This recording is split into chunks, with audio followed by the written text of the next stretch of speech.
Pantry, and today I'm doing an inspired salsa. Now, I cut my tomatoes all up. I had another huge batch of tomatoes from the garden, and I got those all cut up, cored and peeled and in here, and then with 4 cloves of garlic. There was probably, I'm gonna guess, this is a 5-quart stock pot, or 6-quart stock pot, and it's about to there with tomato puree. I also had 2 diced onions and about 6 cloves of garlic, all down in here with some just absolutely delicious. Okay, so I've got that. Now the jalapenos. So this recipe is inspired by Apron Strings. Okay, my friend Gay over at Apron Strings did this video for you. So if you want exact ingredients on how to make this her way, I want you to go over, and I will link the video in the iCard or down below. Okay, so you can go and get the exact recipe. I tried it, and everybody that tried it so far, I think I have 1 jar left, absolutely loved it. And so I'm making it again, but I'm gonna make it a little bit hotter, and so I tweaked things just a little bit, but it's 30 jalapenos, 3 of which are not seeded, okay? I used bigger jalapenos, so I know that, they were big. Some of them were as big as my hand, as long as my hand. So I know that I could use a few less. I did not use 30, but 4 cups of diced jalapenos nonetheless for this amount of tomatoes. So that's going in right there. And I diced them on the Vidalia chopper last night when I got home from work. Some of this prep work had to be done last night, and I just am not feeling camera ready when I get home. So I'm gonna bring you in close. I'm gonna show you what I'm gonna do. Now, she cooks hers down for an hour on the stove. I'm not gonna cook it that long. This also has vinegar in here for acidity. I am going to pressure can it for 15 minutes. She pressure cans hers for a different amount of time. And again, I'm just gonna have you go watch her video. Please go subscribe to her channel. You'll just love it. She gives you a daily recipe, and they're just good, down home, good, stick to your ribs, some of them. And some of them, I've done another video that was inspired by her that I just absolutely loved the results of it. And that was the spinach casserole, only I did it with Swiss chard.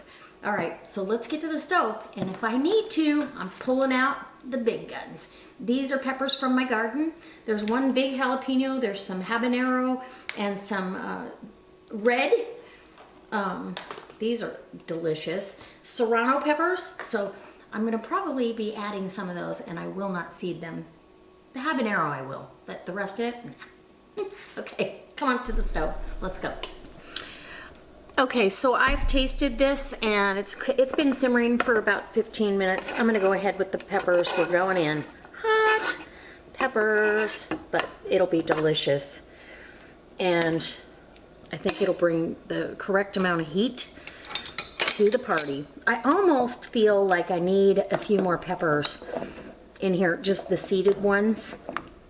But I'm gonna let this simmer for a few minutes and give it a little taste test. In fact, I'm just gonna taste it right now. See what we got. Oh, I'm scared.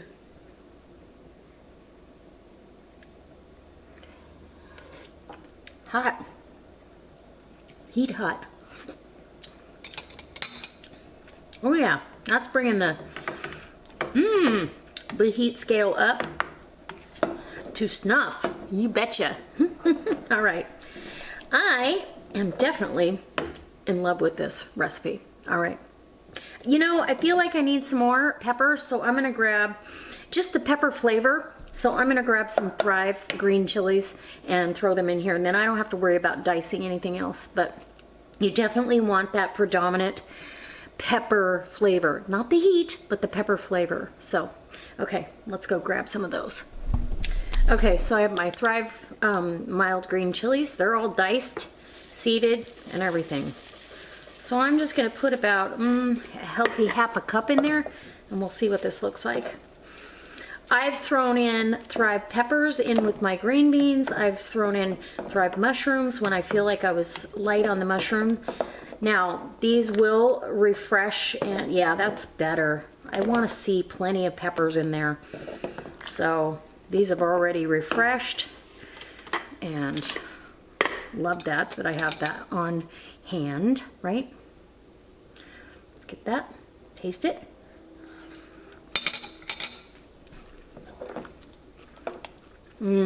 Hot. Hot heat. So good. Okay. I think we've got it. So this is going into the jars. Here we go. Jars are clean and ready. My canner over here is hot, waiting with about 180-degree water, so we won't be thermal shocking any jars. All right, let's jar it up. You want to?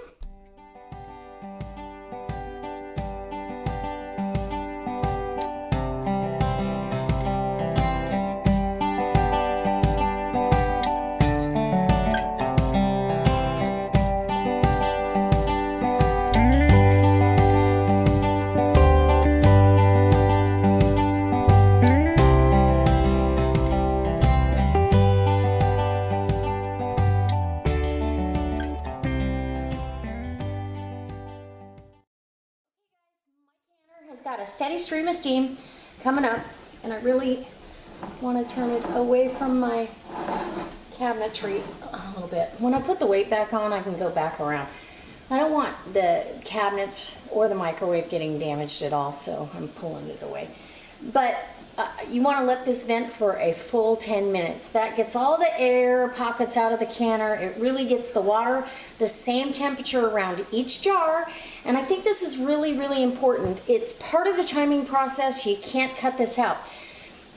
The evacuation process that happens sometimes, I think, can be caused, like one jar will evacuate some liquid where maybe the jar right next to it doesn't. Maybe the other side of that area didn't have the right temperature for the same amount of time. So that's why it's very important to do this.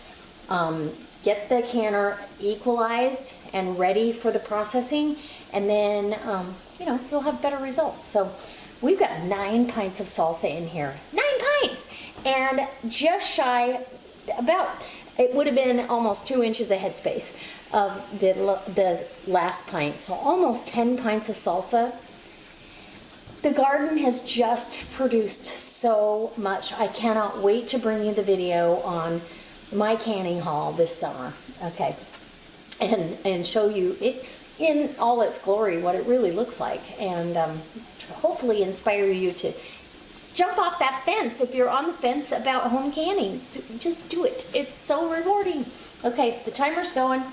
I'll bring you back when I'm taking these jars out of the canner, and we have shelf-stable, delicious salsa on the shelf, and I'll have salsa for all year. All right, guys.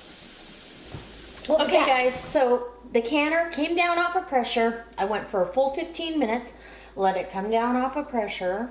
Now, I take the weight off when it's at 0, and I open these, and I take this lid and have it, like there's an air gap between here of about an inch to let all the steam and heat and let the canner kind of come down and acclimate a little bit. I think this is really important for siphoning. You get less siphoning the slower the temperature change, both in the canner when it's coming up to pressure and coming down off of pressure. Everything should be slow. Take your time. It's going to be on my shelf for a year, or the last jar. It may not last that long though. It's so delicious. So but let's just say that this is not going to be given away as gifts at all. I want it to last the full time. I want the product end result to be the best I can possibly produce. So I always say I don't like to have processed food unless I process it. So, because then I know it's done the way I'm okay with. So now I'm ready to take the lid off and get these jars out of here. And they look beautiful. They're still going to be expanded in the jar. The headspace, is going to be expanded because, of course, they've been under pressure. Okay, so this first jar was all by its lonesome up there. So I'm going to get this rack out of here.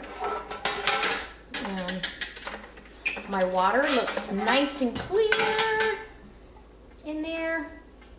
And I might even let these sit a few more minutes. Oh, I don't know. We'll just go ahead and take them out. How's that? But super excited to have this on the shelf. And do I have a washcloth? Hold on. Oops. Okay. So I can show you up close what they look like. Aren't they beautiful? Beautiful salsa. Gay, thank you so much for the recipe. And even though I've tweaked it a little bit, it still has all that flavor of those peppers. I'm telling you, it's wonderful. All right, guys, I'm gonna get these out and over here. Oop, and the jars are popping. It's music to my ears. All right.